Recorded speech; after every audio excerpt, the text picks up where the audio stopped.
Jordan, and they're going to go to Gilgal, which was not very far from where they crossed.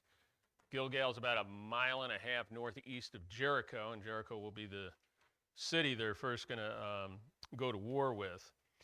So the Canaanites had recon troops out, and they must have seen, because in chapter 5 and verse 1, they either saw or when they had heard all that the Lord had done in drying up the Jordan.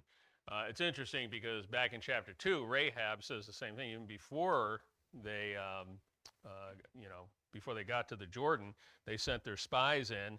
Chapter 2, verses 9 through 11, and Rahab tells the spies, we had heard how Yahweh had split the Red Sea, and how you took over the two kings on the east side of the Jordan, you beat them.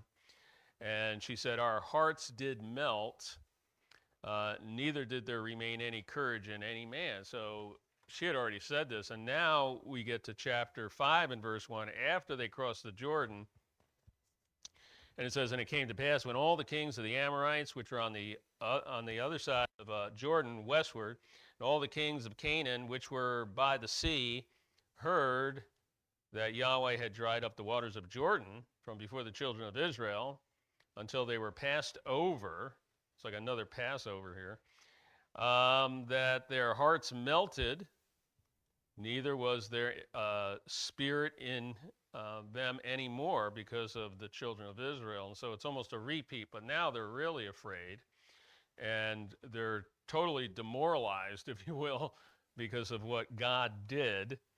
And so we said last week this would be a great time to attack them, but God's got an agenda, and he's got a plan, and he does things according to priority as he lays them out. So 3 topics we covered last week. One was the renewal of the circumcision.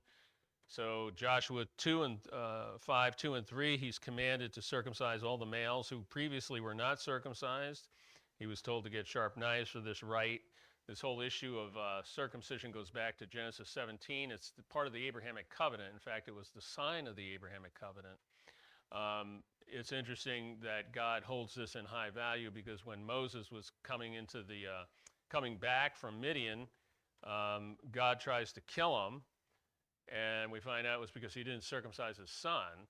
And so Zipporah ends up circumcising the son, and she calls Moses a bloody husband, or a husband of blood.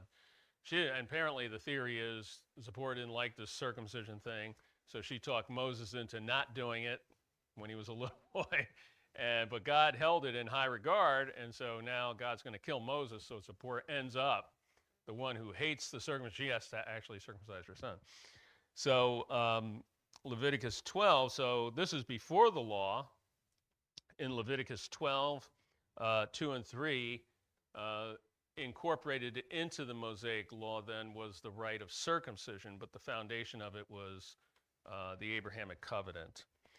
And so Jesus, in accordance with the Abrahamic covenant and the Mosaic law, gets circumcised in Luke chapter 2, verse 21 on the 8th day, as it was recorded in the scripture.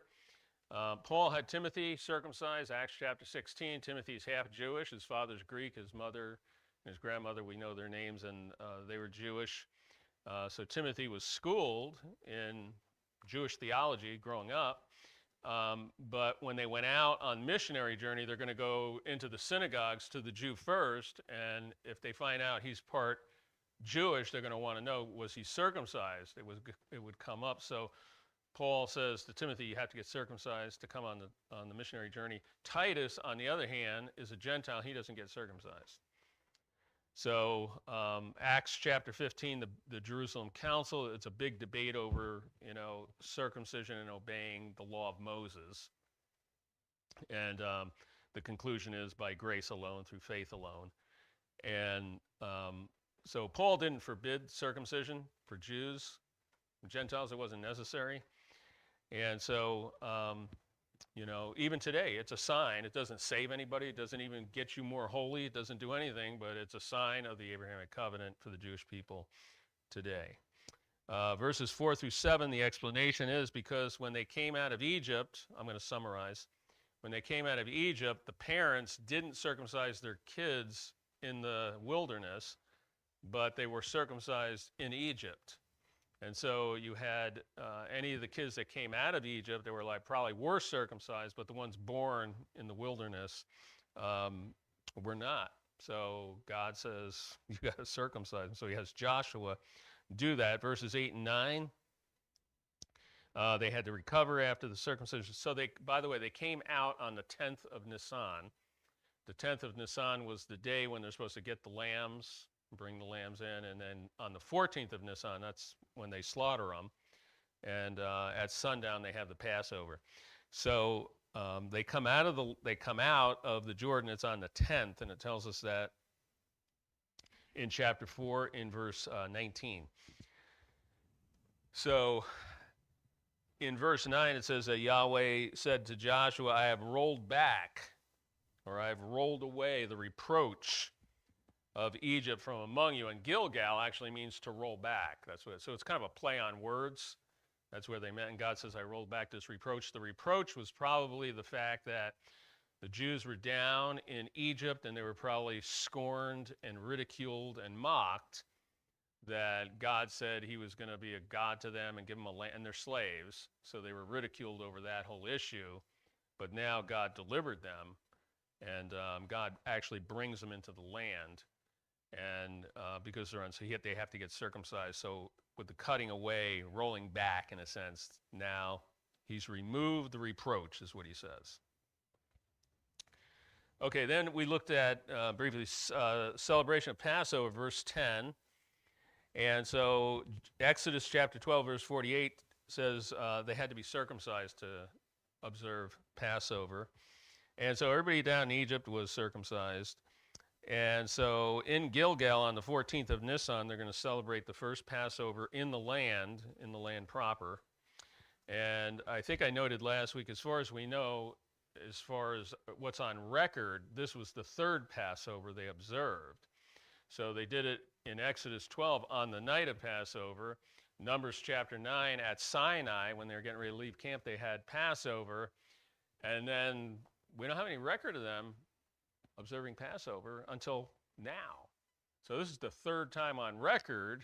If they did it, it's not recorded, but the third time on record that they're observing Passover. And so what's interesting, if you were a teenager under 20, everybody 20 years and up died in the wilderness. So if you were a teenager, you walked through the Red Sea, right? You observed Passover that night. You observed Passover at Sinai. You saw the giving of the law. You spent 40 years in the wilderness, and now you went through Jordan, right? So if you were a teenager, you've seen all of it, right? Pretty incredible. It was almost like reliving when they split the Jordan. It was almost like this whole thing's happening again, right, when he split. So a teenager, he had firsthand account on this stuff. Pretty exciting. So they observed Passover, and then the manna stops. Verse 12. Previously in chapter 1, verse 11, Joshua was told to gather food, and because they knew this day was coming. And then they also says that they gathered the produce of the land. There was some crops there, so they were able to get things, and they probably used the corn. It says corn, but it was grain. When it says corn in the King James, we think of corn that we grow in the field. It's not that what it was. It was just grain, wheat, barley, all different kinds of grain. So anyway, so the manna stops. So for 40 years, they're getting manna. Exodus 16, it began. And so now all of a sudden, it's all done. You remember how they complained? Yeah, go ahead.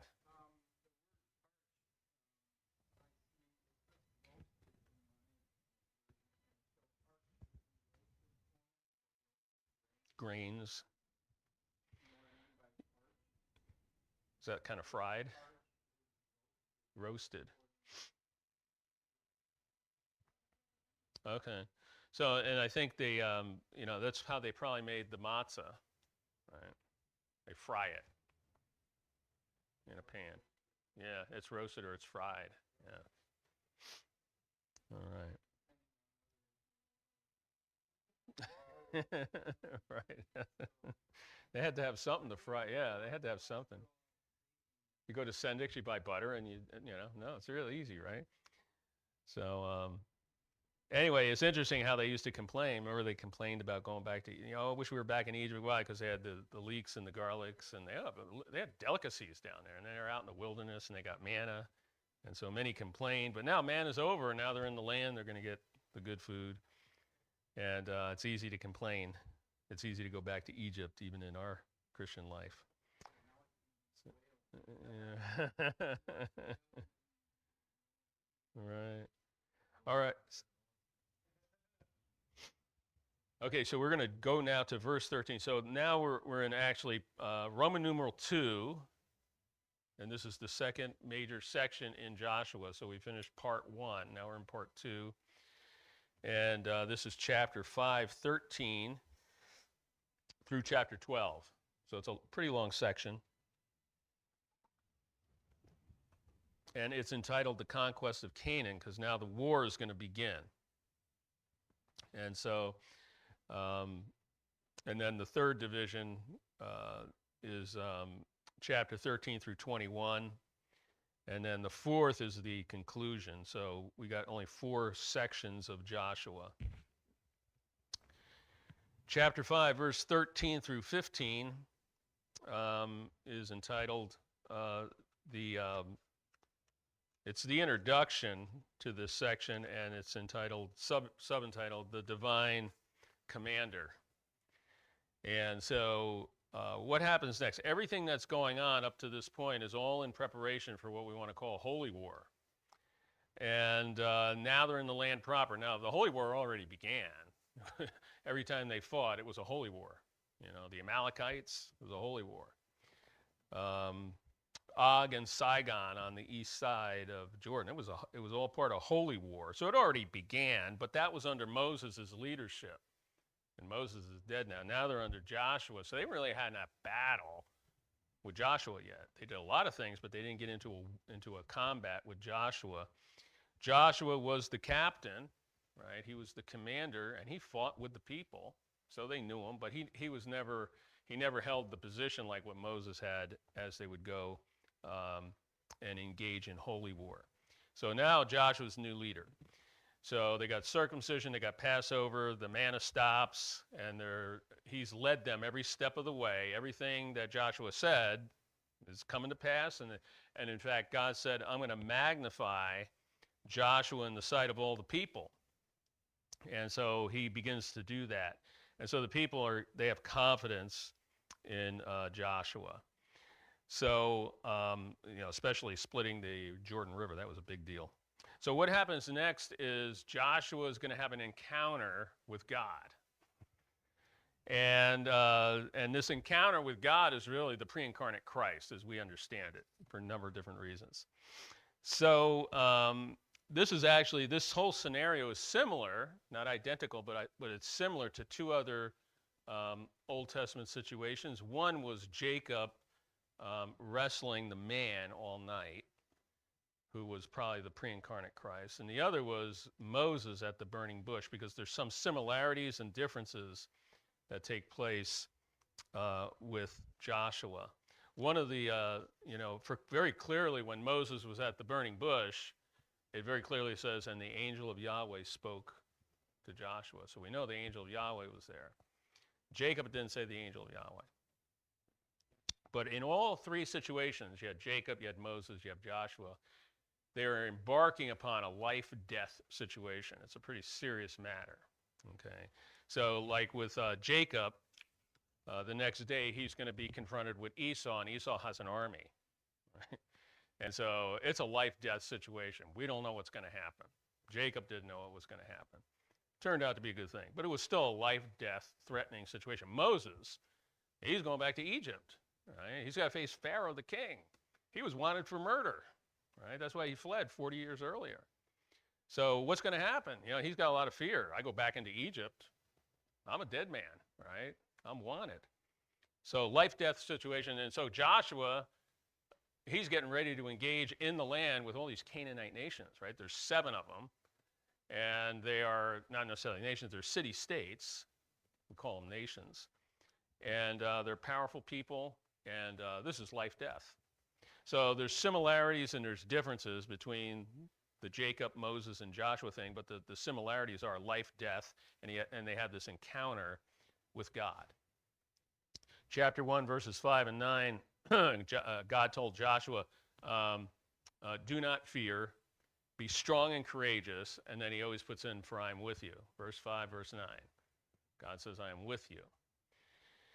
And so it's a promise that he makes, and Joshua probably remembered many of the things that happened under Moses' leadership because Joshua was kind of his right-hand man for the most part, at least starting in chapter 17 with the Amalekites. So Exodus chapter 23, I wanted to read this because it kind of fits with what we're going to talk about here. Exodus 23 and verse 20, behold, I send an angel before thee to keep thee in the way, to bring thee into the place which I have prepared. Now, this is all them, this is before the Kadesh, when they were stuck out there 40 years in the wind. So this is what God's telling Moses he's going to do. Verse 21, beware of him, obey his voice, provoke him not, for he will not pardon your transgressions, for my name is in him. This is no ordinary angel, right? This is not this is not your typical everyday angel, right? This is somebody different. Beware of him, obey his voice, don't provoke him. I'm sending my angel before you. You shall obey, verse 22, you shall obey his voice and do all that I speak. So we got this little switch here. Obey his voice, everything I speak. So we can take this in two different ways. We could say God's speaking through the angel. When the angel speaks, God speaks, or this angel's part of the divine Godhead, maybe. I will be an enemy unto thine enemies, an adversary unto thy adversaries, for my angel. Personal possession there. My angel shall go before thee and bring thee unto the Amorites and the Hittites and the Perizzites and the Canaanites and the Hivites and the Jebusites. He mentions 6 of them. And I will cut them off. And thou shalt not bow down to their gods, nor serve them, or do after their works, but thou shalt utterly overthrow them, and break down their images. Right? So God's telling this is what they need to do. So these are all promises to Moses, and God's speaking to Moses. It's incorporated into the law, and I'm sure Joshua knew about this. He probably remembered 40 years ago, God said this, that there was going to be an angel. There's a divine angel. He's going to lead us. We need to follow him. We need to obey him. Verse 27, same chapter. I will send my fear before thee, and will destroy all the people to whom thou shalt come, and I will make all thine enemies turn their back unto thee, and I will send hornets before thee, and which shall drive out the Hivite and the Canaanite and the Hittite. Before thee I will not drive them out from before thee in 1 year, lest the land become desolate and the beasts of the field multiply against thee. But little by little I will drive them out from before thee, until thou be increased and inherit the land. Little by little he's going to do it. And I'll set bounds. God sets boundaries from the Red Sea even unto the Sea of the Philistines, which could be the Mediterranean, from the desert unto the river, which is probably the Jordan River. And I will deliver the inhabitants of the land into your hand, and thou shalt drive them out before thee. So I think Joshua remembered these statements. And so far it didn't happen. God says it didn't happen. Now it's 40 years later, and Joshua's probably thinking, I remember with this under Moses, and he was 40 years younger at that time. God said he was going to do all these things. He's going to send an angel. That angel's going to go before us. He's going to drive out these people. Joshua knows this. And he remembers it. And then in chapter 1 of Joshua, he gets all this. Obey all the word all the time. Follow me, and you will be prosperous, and you will be successful in all that you do. But if you don't obey, if you turn to the left hand or to the right, you're going to be in trouble. So Joshua knows he's under this commission from God, and he's got to do it. And he remembers verse 5 and 9 that we quoted before, I am with you. That brings us back to that Exodus chapter 23 passage. Deuteronomy chapter 1. Now, Moses writes Deuteronomy 37 days before he dies. Okay. And so 2 or 3 months has transpired because Moses dies, they mourn for 30 days. Right? So he writes, it's like almost 6 weeks that he writes Deuteronomy, and then he dies. They mourn so we're about 3 months out, just about. Maybe not quite. But Moses says this in Deuteronomy 1:30. The Lord your God, which goeth before you. So you go back to Exodus 23. He's sending the angel. He's going to go before him. So we hear all these things. So this is kind of repeat in the mind of Joshua. He knows God is with him. He knows God's going before him. He knows this angel is going to come. He's never seen the angel, but he knows this. And he says, the Lord your God, which goes before you, he shall fight for you according to all that he did for you in Egypt before your eyes. Down to that's verse 30, down to verse 38. And this is what Moses announces to the people. But Joshua, the son of Nun, which standeth before thee, he shall go in thither, encourage him, for he shall cause Israel to inherit. So that's just a couple of months before, and Joshua hears those words. You know, God's going to use me. This thing's going to happen. In fact, it's in process. So at this point, you know, Joshua follows, he obeys, he does everything God tells him to do. He sends out the spies, gets intel, and they cross the Jordan. Now they're at Gilgal, circumcision, Passover, manna stops. He's got all these things going. And he knows we need to attack Jericho. We can't ignore Jericho. It's a major empire, if you will. And if we don't attack Jericho, Jericho will attack us. It's a done deal, right? I mean, it's one or the other, and he knows it. And Joshua's fought. I mean, he is probably the most experienced warrior among all of them, and he's led them all into war. But the Israelites didn't have any advanced weaponry. The Canaanites did. You know, they didn't have siege engines. They didn't have catapults. They didn't have moving towers. They didn't have, battering rams. They didn't have any of that stuff. What did they have? They had slings. They had swords and shields, spears. They had bow and arrows. I know that. And it mentions these things. Those were easy. That's all they had. And they had God. And they had a good leader, Joshua. They had Moses before, now they got Joshua. So they know we don't have, how are we going to, well, they already beat some of the Canaanites. They faced giants. They beat Og. Og's over 10 feet tall. They beat them. So there's already on the east side, they had giants, and they're kind of like, hey, yeah, giants aren't a problem. We're not worried about that. In fact, we're not really worried about anything. But how in the world are we going to penetrate the walls of Jericho with swords and say, how are we going to do this? They didn't know. Joshua didn't know, and he didn't know the method of attack because God never told him. But he knew one thing, God's in charge, and we got to do this. Okay, and this is the point. I'm trying to build a scenario right up to the point when verse 13 happens. And so Joshua knew two things. This is a holy war. I didn't ask for it. God ordained it. It's a holy war. In fact, he calls it a haram judgment, right? Under the ban, devoted to destruction. All of those terms could be translated that way. Numbers 21, verse 14. I know we talked about this before. If they had any doubt in their minds, they could get this book out. There was a book written called the Book of the Wars of Yahweh. Numbers 21, verse 14. And so they had some scribe or historian. He's writing all this stuff down. And he writes a book, while they're out in the wilderness, the Amalekites and how they fought, and Og and Sihon, everybody they fight, he's writing it down. It's not in the Bible, right? And the Bible's limited. They only have a certain amount of space, so they have this other guy, he's writing books, right? It's kind of like C.S. Lewis, I guess, Narnia, And it's more historical than that, right? And he's just writing down all these things. So they could sit around at night, put the campfire out there, and open up the Book of the Wars of Yahweh and talk about, and tell their kids, here, this is how these wars took place. And they educated the kids. So he knows, number one, this is a holy war. God ordained it, and God's already doing it. We've already seen it. And then number two, Joshua knew God was with him. And he told them that repeatedly. He said it under Moses. He said it to Joshua in chapter 1. He gave that Exodus 23, the angel is going to go before you. He's going to fight the battles. Joshua believes it, but he never saw the angel. Right? He just believed it by faith. So that brings us to verse 13.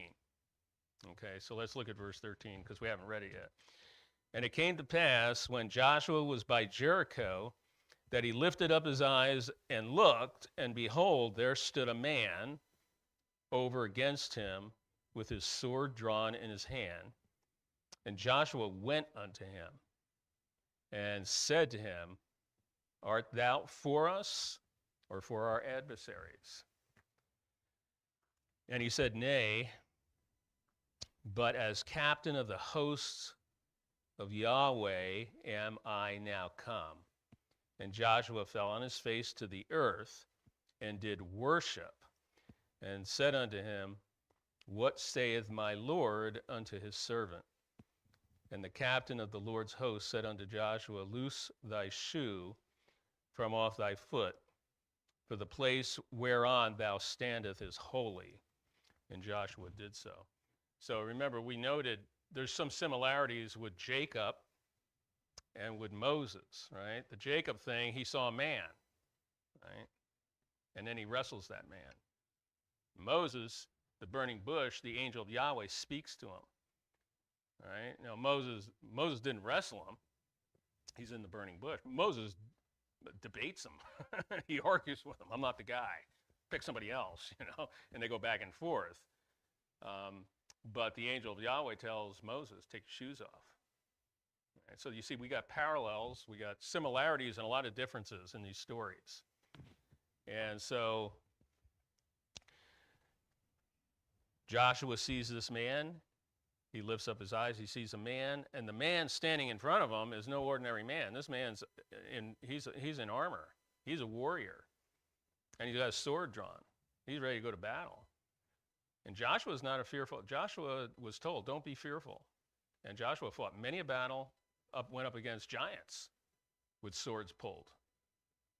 And so Joshua confronts him. Right? And this man has faith and courage. And he confronts him and he says, are you a friend or a foe? If you're a friend, we're okay. If you're a foe, we're going at it.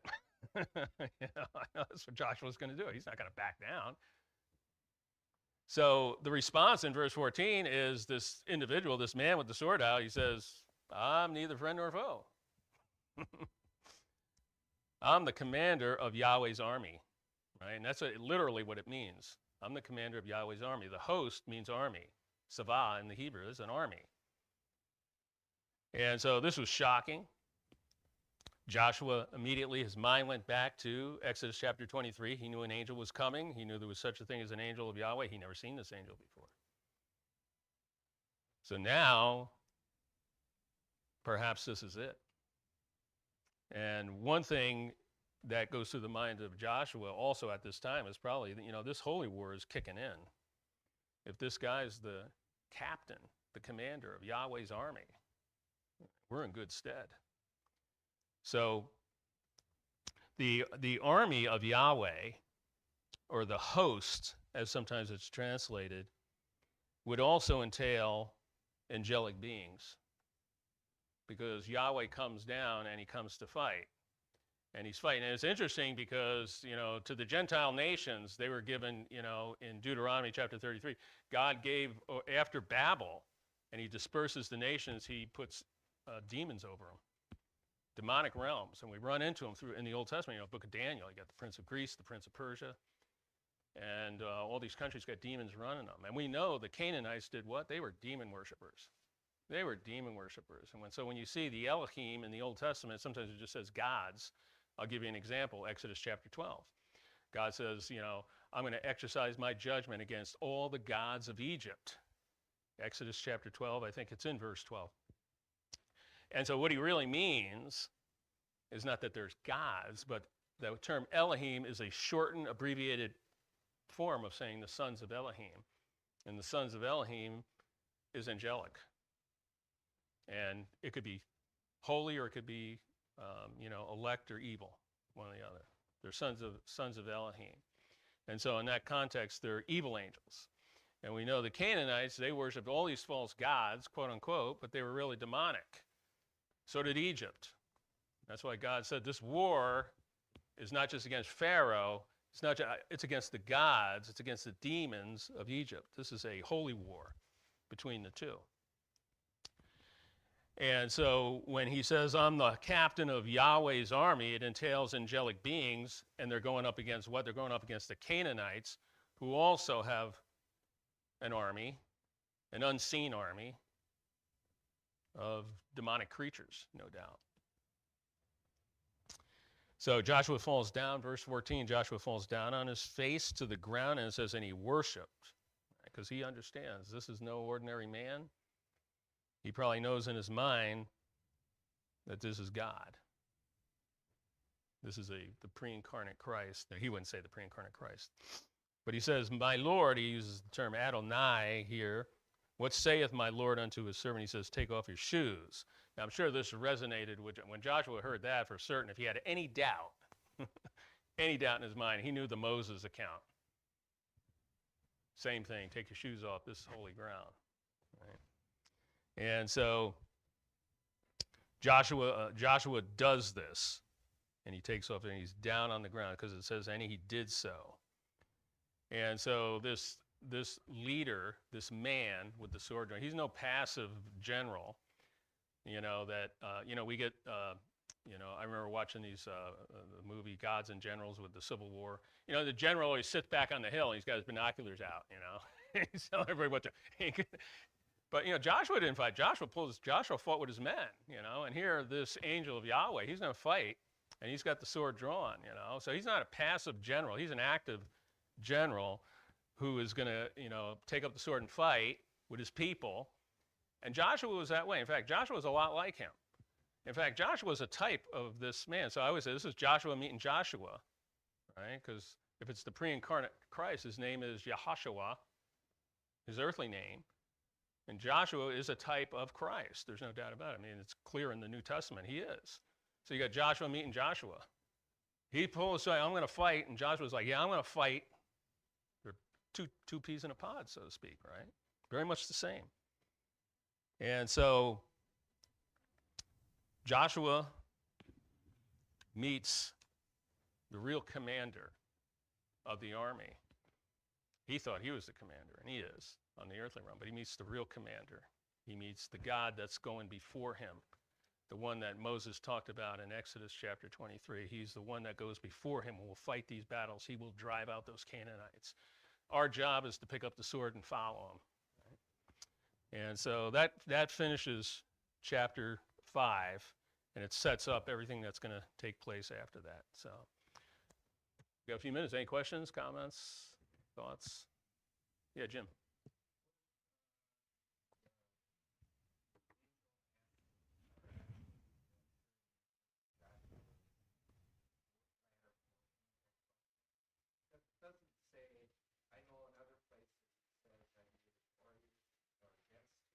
Mm-hmm.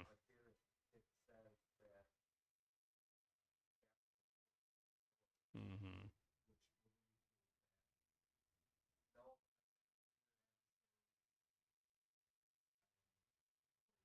Mm-hmm.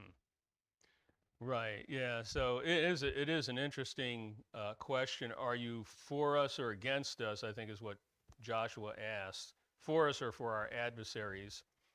And he says neither. Right. Nay.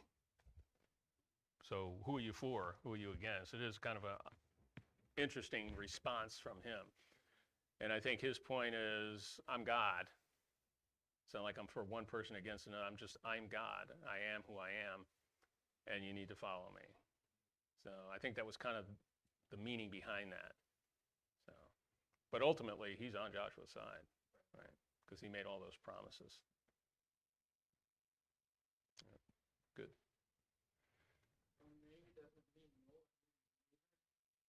Neither. Yeah, I mean, I'd have to look it up again because I can't remember now, but nay can mean, give me a minute, I'll look it up. Just see here.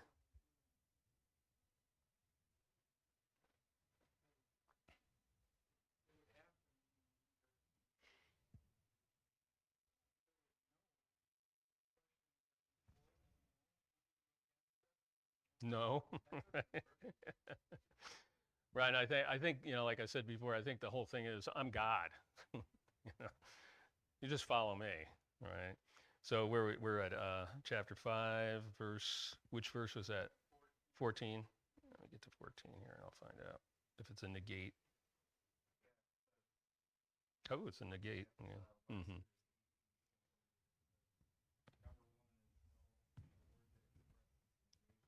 Yes. Mm-hmm.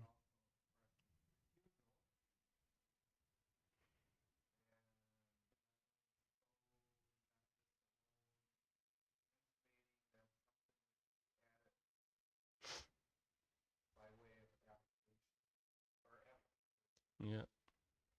So it is let me go back to the text here. Yeah. So yeah, it's a negate. It's low. And then it precedes key, which is a prepositional phrase. Um, so I'd have to really look into it, but it's basically a no, or you could say neither, no, whatever. It's a negate. In the Hebrew, it's a negate. So, and I think the whole point is it's not like God's picking. God's just who He is, and God's leading, and they need to line up behind Him and follow Him. So, I think that's the emphasis. So Joshua falls down. Joshua knows who he is. He worships him. And then the voice from God, the voice from this man is take your shoes off. So he knows without a doubt who this is before him.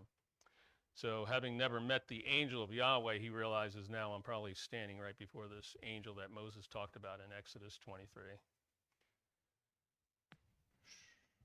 All right. We'll close here in prayer.